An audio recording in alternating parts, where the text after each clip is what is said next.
Mga dahon na pwedeng ipakain sa ating mga alagang manok. Welcome to Garani Abay Backyard. Mga dahon na pwedeng ipakain sa ating mga alagang manok. Sa pag-aalaga ng manok, hindi lang puro komersyal na feeds ang pwede nating ibigay sa kanila. Marami ring mga natural na dahon at halaman na makakatulong sa kanilang kalusugan, paglaki, at resistensya sa sakit. Bukod sa nakakatipid tayo, mas nagiging natural at masustansya pa ang pagkain ng ating mga alagang manok.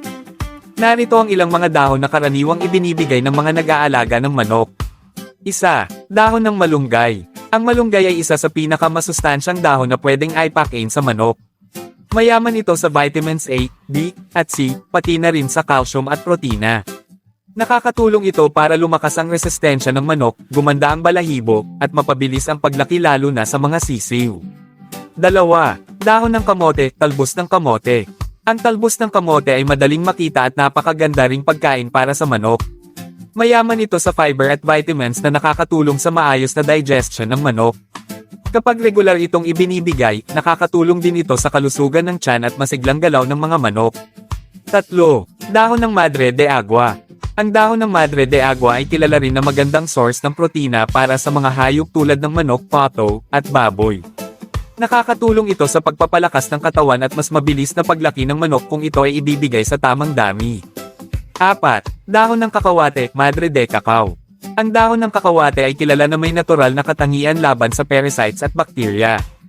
Minsan ginagamit din ito bilang natural na panglinis ng kulungan o pinapakain sa kaunting dami sa manok. 5. Dahon ng saging. Ang dahon ng saging ay hindi lang ginagamit na lalagyan ng pagkain, pwede rin itong ngatngatin ng mga manok. Nakakatulong ito sa kanilang natural na pag-uugali at nagbibigay ng kaunting nutrients. Paano ibigay ang mga dahon sa manok? Siguraduhing malinis ang mga dahon bago ipakain. Mas mabuti kung hiwain o tadteren para madaling kainin ng manok. Huwag sosobrahan, gawin lamang itong pandagdag sa kanilang regular na feeds.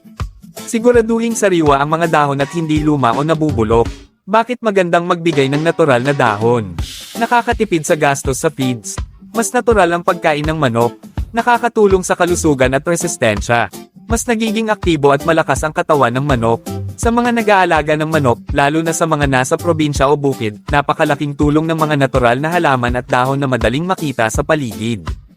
Bukod sa nakakatulong ito sa ating mga alaga, nakakatulong din ito sa mas sustainable at mas natural na paraan ng pag-aalaga ng manok. Kung kayo ay may alam pang ibang dahon o halaman na pinapakain sa manok, pwede ninyo itong i-comment sa ibaba para mas marami pa tayong matutunan at may bahagi sa kapwa natin nag-aalaga ng manok. Bakit kailangan pakainan ng mga dahon ng ating mga alagang manok? Sa pag-aalaga ng manok, mahalagang hindi lang tayo umaasa sa komersyal na feeds.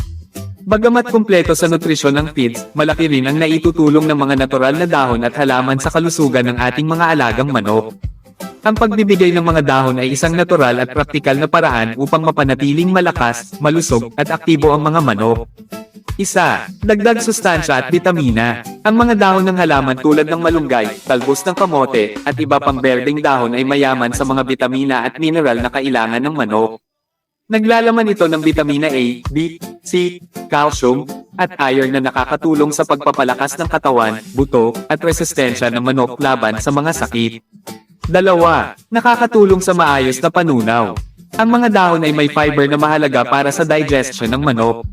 Kapag may sapat na fiber ang pagkain ng manok, mas nagiging maayos ang kanilang panunaw. Nakakatulong ito upang maiwasan ang ilang problema sa tiyan at mas maging maganda ang pag-absorb ng nutrients sa kanilang katawan. 3. Natural na pampalakas ng resistensya. Maraming dahon at halaman ang may natural na sangkap na nakakatulong laban sa bakterya at parasites. Sa simpleng pagbibigay ng mga natural na dahon, nakakatulong tayo upang mapanatiling malakas ang resistensya ng ating mga alagang manok. 4. Nakakatulong sa mas mabilis na paglaki. Ang ibang dahon ay may natural na protina at mineral na nakakatulong sa paglaki at pagdevelop ng katawan ng manok, lalo na sa mga sisiw at lumalaking manok. Kapag maayos ang nutrisyon na nakukuha nila, mas nagiging maganda ang kanilang paglaki at kondisyon. 5. Nakakatulong para hindi masyadong mainip ang mga manok. Ang mga manok ay likas na mahilig tumuka at maghanap ng pagkain sa paligid. Kapag binibigyan natin sila ng mga dahon, nagkakaroon sila ng aktibidad at hindi sila masyadong naiinip sa kulungan. Nakakatulong ito sa kanilang natural na behavior at kalusugan. 6. Nakakatulong sa pagbawas ng gastos sa pagkain. Isa sa pinakamalaking gastos sa pag-aalaga ng manok ay ang feeds. Kapag may mga dahon o halaman na pwede nating ibigay bilang pandagdag sa kanilang pagkain, nakakatulong ito upang mabawasan ang gastos habang napapanatili pa rin ang nutrisyon na kailangan ng manok. 7. Mas natural na paraan ng pag-aalaga. Sa probinsya at sa bukid, matagal nang ginagawa ng mga nag-aalaga ng manok ang pagbibigay ng mga dahon bilang bahagi ng kanilang pagkain. Ito ay isang natural at tradisyonal na paraan ng pag-aalaga na napatunayan ng nakakatulong sa kalusugan ng mga alagang hayop.